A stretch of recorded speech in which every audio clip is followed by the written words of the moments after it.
continuación, Huellas. Este programa es apto para toda la familia.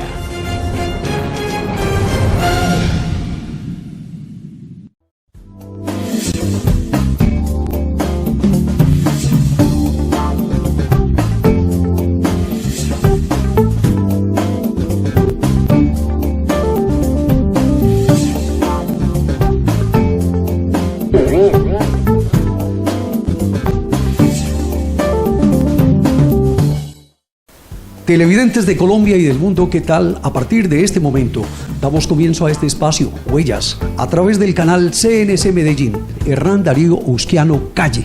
Es un gusto tenerlo aquí por primera vez y que me haya permitido venir a su hogar, a su apartamento. Hernán, un saludo para usted, muy especial, muy agradecido por su visita, y a todos los televidentes, un apretón de mano y, como dice Gabriel Romero, un abrazo rompecostillas. Bueno, usted me dio pie para la primera pregunta. Me cuenta un amigo mío, Hernando Botero, ¿lo conoce? Claro que sí. Que usted en su época de juventud tuvo un almacén con Gabriel Romero, Gabriel Rumba Romero. ¿Qué tiene de cierto esto?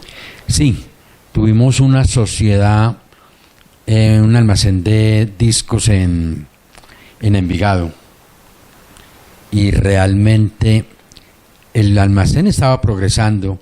Entonces nos pusieron una competencia enseguida, quebrando precios, y nos quebramos. En ese tiempo, ¿quién era Gabriel Romero? Gabriel siempre ha sido la gran figura de la música tropical.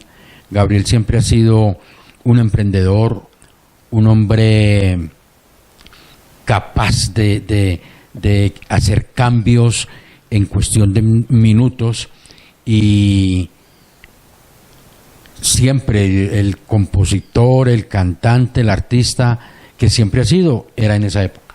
¿Quién le dio a él el remoquete de Gabriel Rumba Romero? Bueno, eso viene desde los comienzos de la vida artística de él. Eso viene desde los hermanos Martelo, donde él perteneció. Los mayores, no los mayores, sí. Y desde ahí se le llama Gabriel Rumba Romero o Gabriel el Cumbiambero Romero.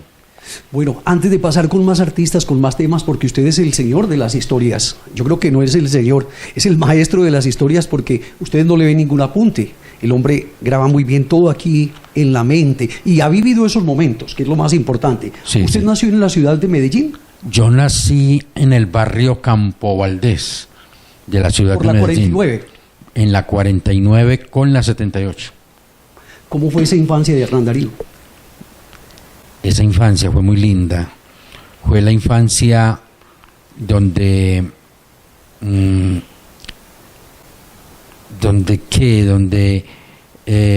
quedan los recuerdos, quedan las anécdotas, quedan los primeros amores, queda el ir a la iglesia del Calvario en el momento de la Navidad, en el momento de la Semana Santa, el conocer el barrio de la mano de mi papá y de mi mamá, el jugar fútbol en la calle con las pelotas de carey. Claro. ¿Montar en bicicleta? Nunca monté en bicicleta. ¿Pero por qué? Mi mamá no me dejaba. ¿Le daba miedo que se cayera? Que me cayera, sí. Y no, jugué mucho fútbol, sí, ahí en la calle. Y te reitero, los primeros amores, los primeros trabajos. ¿Su primera novia fue vecina suya? Sí, claro. ¿Cómo llamaba? ¿La recuerda? Sí, Amparo Espina. Amparo. Y si lo está viendo, que por allá tenemos también sintonía que... seguramente. Una vez me la encontré en el Centro Comercial San Diego y sigue siendo tan linda como cuando de Sardinita. Y para poder mecatear o estrenar en Semana Santa o en Navidad, entonces trabajaba en una carnicería que había al frente de mi casa y hacía el papel de carnicero, de auxiliar de carnicería. ¿Y qué le correspondía hacer? ¿Partir la carne? Me imagino que no. No, partir la carne no. Arreglar la chunchurria, desgordar. ¿La chunchurria no era la que le daban a los perros, se recuerda? Hace muchos años. Sí, pero esta la trenzábamos y se vendía también para freír. Desgordar, tratar de arreglar los novillos, el cerdo y limpiar. ¿Se puede decir que usted es un experto en carnes y que de pronto aquí en su apartamento con su señora, con sus hijos, con sus nietos. Por ahí lo vi en una foto con Nelson, un gigante, que es su sobrino. Es mi sobrino, sí. Hombre, sí entiendo de carne. Lo que pasa es que la cosa ha cambiado también mucho, pero sí entiendo de carne y... No se deje engañar. Exacto, sí, no me dejo engañar. Bueno, ¿alguna vez practicó qué juegos, además del fútbol, que ha sido el deporte más popular en Colombia? Bueno... Acompañado del ciclismo, claro. Es que mira, Hernán, yo fui un niño que tuve los juguetes convencionales de cualquier niño, pero mi real juguete fue un radio RCA Victor que tenía mi mamá. Entonces yo jugaba todos los días con ese radio repitiendo lo que los locutores de entonces decían, locutores como don José Nico Vallejo, Uy, de la Voz de las Américas, don Enrique Incapié, don Octavio Tobón.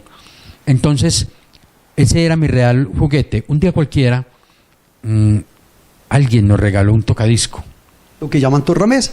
exacto, y yo le cogí los plugs a ese tocadisco y se los metí por la parte de atrás al radio, y yo amplificaba, y yo prácticamente hacía mi propia emisora con un long play. El radio tenía la entrada auxiliar. Sí, con un long play que me regaló una hermana mía por ahí en 1968, un long play que se titulaba De Ataque, con los hispanos cantando Gustavo Quintero. Es que los hispanos, los graduados, eso han hecho parte de esa historia suya. Bueno, vamos a continuar con todo esto de la radio, de esa gomita suya con ese radio RCA. Y entonces yo repetía lo que decían los locutores de entonces, hablaba con todos los vecinos y me escuchaban hacer las locuciones, porque entonces yo ponía el disco en el tornamesa y lo anunciaba como lo anunciaba don José Nicos, como lo anunciaba Enrique Incapié. ¿Cómo decía, por ejemplo, José Nicolás Vallejo? A ver, don José Nicolás Vallejo tenía un programa para niños muy característico, que era el programa de los villancicos. Claro, que a uno le escribían los padres. Le escribían los padres. Entonces él decía, para el niño Eliabel Angulo y hermanitos en el barrio La América, para los niños, y así se iba y anunciaba buena cantidad de niños y decía, para ellos el siguiente villancico, y empataba Tutaina, Vamos Pastores Vamos. Los comerciales los eran tradicionales. Sí, los comerciales eran muy de acuerdo a la época, porque entonces él decía, bueno niños, vamos a pedirle al niño Dios la bicicleta Monarch, porque si usted ganó el año y se manejó bien, el niño Dios le puede traer la bicicleta Monarch. Ahí enlazaba el comercial de bicicletas Monarch o de juguetes Búfalo, en fin, de lo que podía crear en la necesidad en los niños de entonces. Era algo muy sencillo, pero cautivaba la sintonía, porque también fui uno de esas personas, primero oyente, mi señor padre sintonizaba la emisora, iba y nos hacía inscribir. ¿Esa emisora siempre ha tenido su sede en el mismo sitio? ¿En pleno centro de la ciudad? Sí, a ver, esa emisora quedaba cerca a donde era RCN, por Bolívar con Cuba. Exacto. Y luego la pasaron para el sector de Boston y ya desapareció como la Voz de las Américas y es el Minuto de Dios. La compraron. Allá había un señor muy popular también que hacía la hora, un costeño. Don Eduardo Villalba hacía la hora costeña. Sabe que yo lo entrevisté en la década de los 90 para un canal comunitario y allá se quedó la entrevista. Tengo que ver qué quedó de eso. Era un tipazo. Muy buena gente, vivía en Envigado. Vivía en Envigado. Un tipazo, un gran amigo, un hombre muy, ¿cómo le digo? Muy actualizado en la música de su región. Entonces, él fue el que enseñó a Medellín a escuchar la cumbia, el porro, la gaita, todo eso, con su hora costeña. Esa emisora tenía muy buena sintonía, yo recuerdo. Claro, era que tenía programas muy adecuados, muy propios, para muy propios. La franja. Tenía un programa que llamaba Guasquilandia. La hora de Guasquilandia. Que era en las horas de la mañana. Tenía un programa que era al mediodía que llamaba Siesta Musical. Sí, señor. De Siesta Musical era el dueto de antaño, otro día Garzón y Collazos, otro día Espinosa y Bedoya, otro día Obdulio y Julián. Tenía un programa de complacencias que llamaba El Correo Musical. Muy famoso. Muy famoso. Y La Voz de la Independencia, que era de don Enrique Incapié, tenía un programa que barría los fines de semana, como era el programa La Escoba. La hora del escoba. La Hora de la Escoba. Mi amor por la música se ratificó cuando, después de graduarme de bachiller, entré... ¿Egresado de qué? Del Instituto Cervantes. Cervantes, sí. Entré como operador de sonido en RCN, en una emisora que llamaba Radio Éxito. Pero antes de eso usted decía, cuando pasaba por allá, ¿qué era lo que decía con sus amigos? Ah, no. ¿En el carro? Cuando ya estaba estudiando y a punto de graduarme, mis amigos entonces, uno que iba a ser odontólogo, otro que se iba a presentar a la universidad como en Derecho, otro iba a ser médico, y yo les decía, no, mi profesión es la radio, y cada que pasaba en el bus por Bolívar con Cuba, yo les decía, vea, esa va a ser mi segunda casa, y así fue. Mentalmente usted se veía ya trabajando ahí. Me veía trabajando, y trabajé 3 años en RCN, y desde ahí empecé a incrementar mi amor y mi sentimiento por toda la música, haciendo énfasis en la música tropical, teniendo en cuenta que Radio Éxito era la emisora baladista de RCN. ¿Quién le dio la mano? Don Julio Segundo Villa. Julio, también lo tuvimos aquí, hace años, en el 2007. Don Julio Segundo Villa y Orlando Montoya. Orlando Montoya Rodas, ya fallecido. Ya fallecido. Ellos me autorizaron a aprender a ser operador de sonido. Y clavijar, todo eso. Claro, y la perilla y el disco, la cartuchera con el comercial, bueno, todo eso. Y trabajé en RCN 3 años y luego pasé como locutor a Ondas de la Montaña. Pero yo me quiero quedar un poquito en RCN, no vamos a profundizar, pero hubo un tema que hizo noticia en la década de los 80, 70, 80, terminando los 70, los 80, el famoso Nicolásito. Sí, Nicolásito fue una noticia que se dio en la ciudad de Pereira, y eso cautivó la sintonía, pero solamente de RCN. Eso solamente lo estaba transmitiendo RCN, y nos culpaban de que eso era mentira, y entonces por seguridad nos dieron la orden de cerrar todo, y trabajábamos, pero pues encerrados y escondidos, porque la gente se nos venía encima por el cuento de Nicolásito. Le tocó a usted la mejor época del radioteatro. Claro. Cuando Bolívar con Cuba. Claro. Me tocó Montecristo. Las aventuras de Montecristo. Me tocó presentar artistas extraordinarios como el Combo de las Estrellas, Los Graduados, Luis Erasmo Mochi, Leodán, José José, Claudia de Colombia. Muchos artistas se presentaron en el radioteatro de RCN en esa época, y era algo emocionante porque las transmisiones se hacían en vivo, y entonces se preparaba todo muy bien, desde el artista hasta el público, el locutor presentador, era una elegancia. Sí, fue una época muy linda.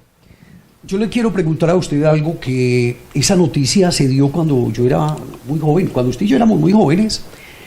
Era de las famosas presentaciones que hacía Gustavo Quintero con Los Graduados y Rodolfo con Los Hispanos en la Feria de Ganados, que era una carpa. Yo no podía ir, pero me fascinaba esa música.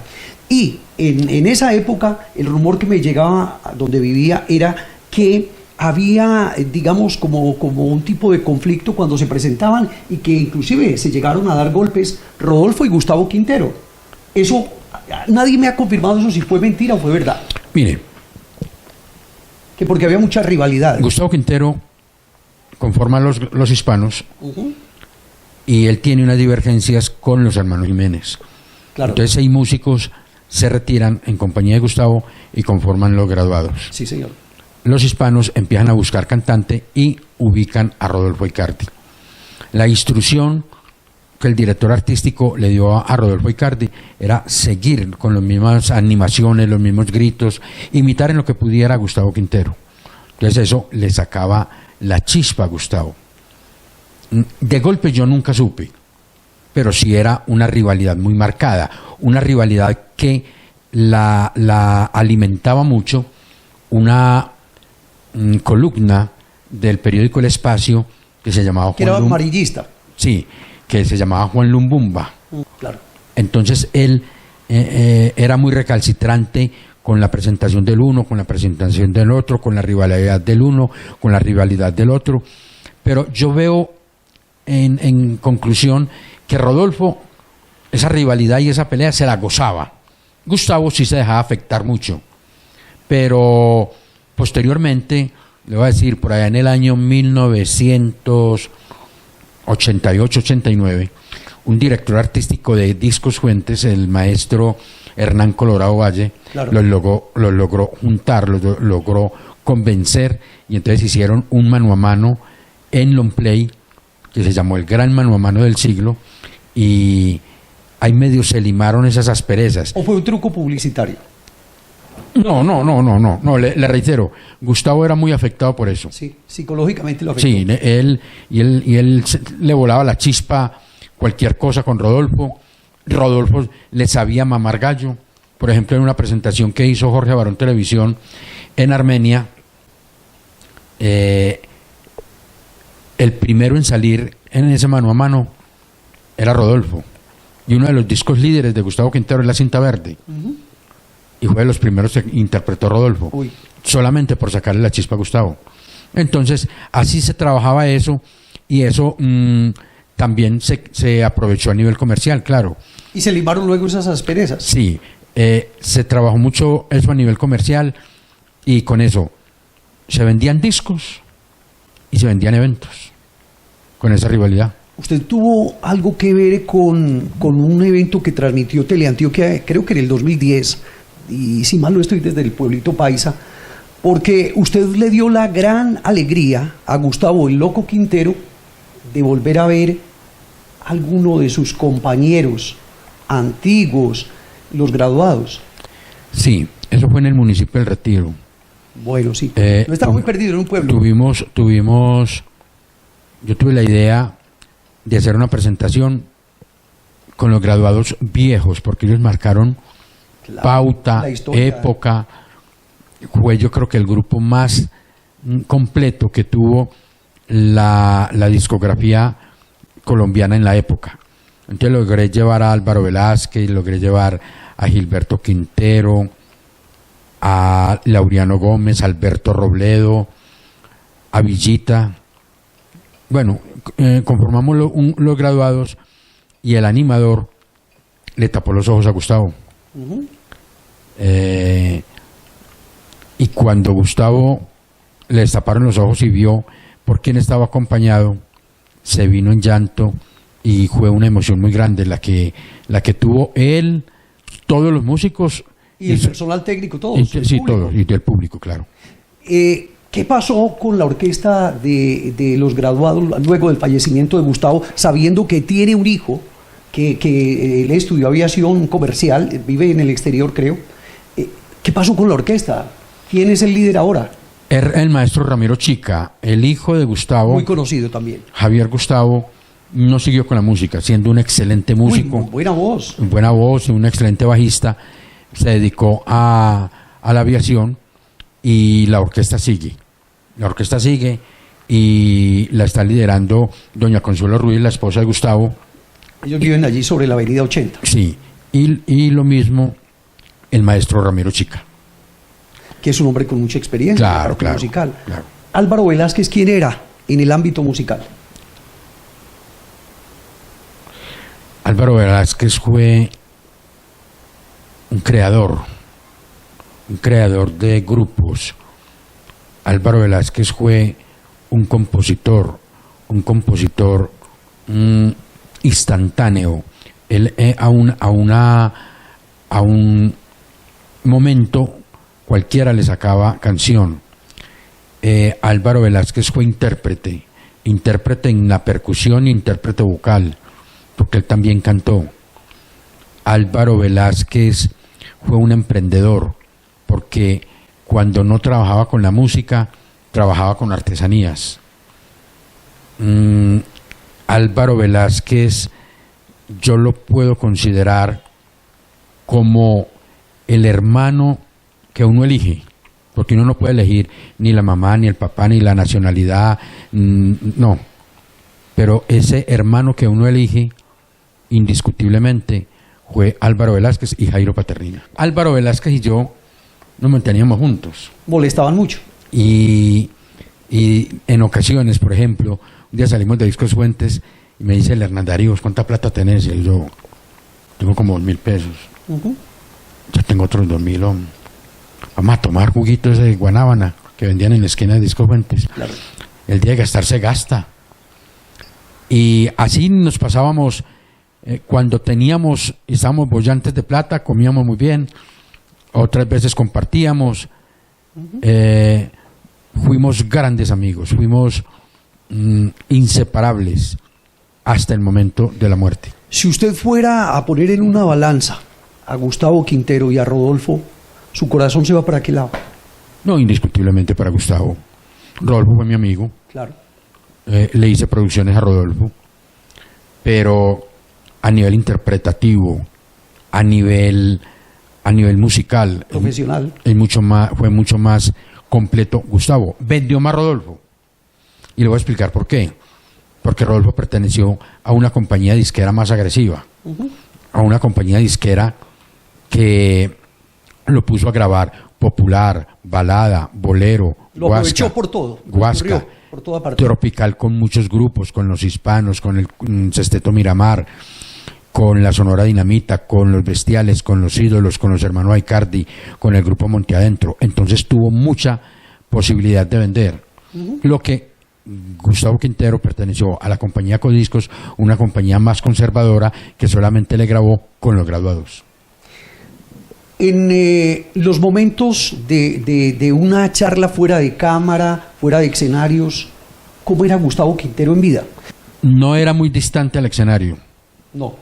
Era igual de... La misma personalidad. De charro, molestaba, brincaba, para todo tenía un refrán, un dicho.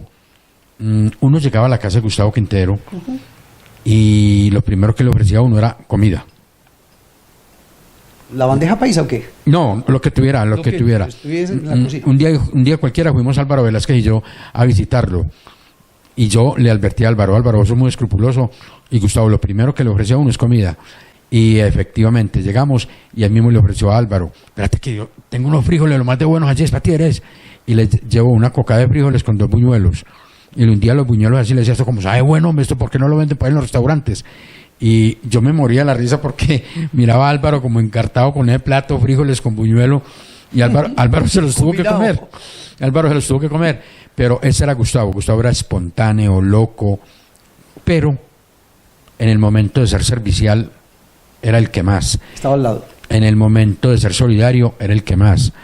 En el momento de mostrar amistad era el que más. Gustavo fue una gran persona. De sus trabajos en RCN, en Radio Éxito, ¿en qué otra emisora estuvo? En Ondas de la Montaña. En la cadena líder en ese momento. La cadena Melodía, la cadena Melodía. Ahí tuve el almacén de discos, regresé entonces a la radio en Fiesta Estéreo de RCN. Sí, señor. Trabajé en Discos Fuentes, en Codiscos. ¿Como promotor en qué empresas estuvo? Empecé como promotor en... ¿Eso fue primero que la locución o posterior? No, posterior. Yo llegué a la compañía, a Ondas de la Montaña y Lagartier. Sí, hay que decirlo, eso es bueno, decir abiertamente, sí, Lagartier. El puesto de promotor en Codiscos, y fui promotor en Codiscos por ahí unos 5 años. Luego me ascendieron como jefe nacional de promoción, pasé a Discos Victoria como jefe nacional de promoción 1 año, y luego paso a Discos Fuentes como asistente nacional de promoción, y posteriormente terminé como director artístico de Discos Fuentes. ¿Cuál fue la razón para que las diferentes disqueras del país tuvieran como sede en Medellín? ¿Por qué no eligieron Bogotá? Porque mire, el señor Fuentes se vino aquí a Medellín. Mire, disqueras como, o sellos disqueros, como Ondina, Silver, Metrópoli. Victoria nació aquí. No, en Cali. En Cali. Demostraron que la industria del disco era buen negocio. Entonces se viene Discos Fuentes y detrás de Discos Fuentes entonces empieza Codiscos, Sonoluz, Discos Victoria. Y yo creo que el atractivo de la ciudad de Medellín como para la industria del disco fue el clima. Claro. El clima, porque el costeño se adaptaba muy bien al clima de Medellín y vinieron muchos costeños a grabar, el de Bogotá igual, el del Valle del Cauca ni se diga. Entonces yo creo que gran parte de ese atractivo que tuvo Medellín para convertirse en la capital industrial discográfica de Colombia fue el clima. Me imagino que usted tuvo muchos momentos felices en su historia laboral y familiar, pero si vamos a enumerar, dígame, el mejor momento que usted recuerde como promotor o como presentador de televisión o locutor. A ver, como locutor, entrevistas que le hice, por ejemplo, a Emir Boscán. Uy, el de los Tomasinos. El de los Tomasinos. Como productor discográfico, indiscutiblemente haber producido a Jairo Paternina. Uy, él porque tenía una tendencia como española, esa música de él. Y eso se acabó cuando llegó Fernando. A ver, él tenía esa tendencia española. Él fue cantante de baladas y todo se juntó porque Gildardo Montoya, que fue su productor, también le gustaba mucho la onda española. Y en la época en que pegó Nelson Enríquez el tema El Bayón de Madrid, eso se incrementó. Entonces a Jairo Paternina le dieron ese sabor flamenco, ese sabor español, y pegó y lo interpretó y lo hizo como ninguno. Entonces el haber sido parte del equipo de producción y de promoción de Jairo Paternina a mí me llena de orgullo, de sentimiento y de alegría el haber pertenecido al grupo de producción y promoción de Jairo Paternina. Fuera de las empresas disqueras, ¿qué tanto qué tan importante mejor fue el flujo de la consola? Uy, no, lo que pasa es que eran personas básicas en la industria del disco. Darío Valenzuela, el brujo de la consola, tenía su sonido característico en el vallenato y en el tropical, lo mismo que Gabriel Alzate, David López, Jorge Cifuentes, Pedro Muriel, claro, Lucho Rincón. Todos esos grabadores fueron importantísimos para darle un sonido característico, un sonido emblemático a las producciones discográficas, y ellos todos, no solamente Darío, sino todos los grabadores fueron importantísimos y muy grandes. Al brujo de la consola lo tengo en remojo hace como 3 años, no le he podido volver a ubicar, porque me parece muy bonita la labor que le ha hecho. Hernán Darío Usquiano, el tiempo no nos perdona en televisión. Por último, ¿cuánto tiempo lleva con su programa La Viejoteca?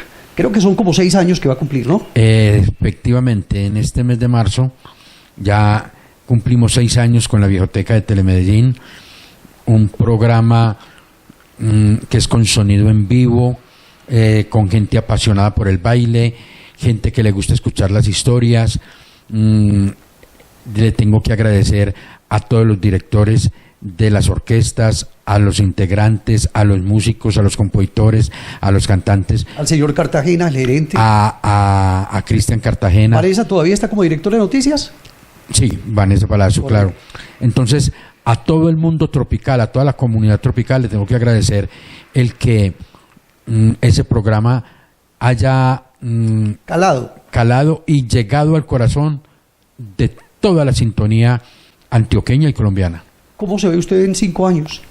Así, cuando pase un periodo, ¿usted desea continuar haciendo televisión o qué proyectos? Yo quisiera seguir haciendo televisión, porque es que hemos hecho una obra muy bonita desde La Viejoteca. Claro. Y además un programa dirigido a nosotros, los mayores. Dirigido a los mayores, pero que ya los jóvenes se están adueñando de él, con orquestas muy jóvenes, con muchachos muy jóvenes haciendo música. Entonces yo quisiera, no solo, bueno, hasta que la salud y el físico y Dios lo permita, seguir haciendo televisión. Hernán Darío Usquiano Calle, para nosotros ha sido un honor tenerlo aquí por primera vez. Un programa totalmente dedicado a usted como hombre de medios, como promotor de artistas. Hernán, mil gracias a usted Mil gracias a las directivas del canal, pero por su entereza, por su voluntad, por su amistad, un Dios le pague, y estaré siempre presente y pendiente de lo que necesite de parte mía.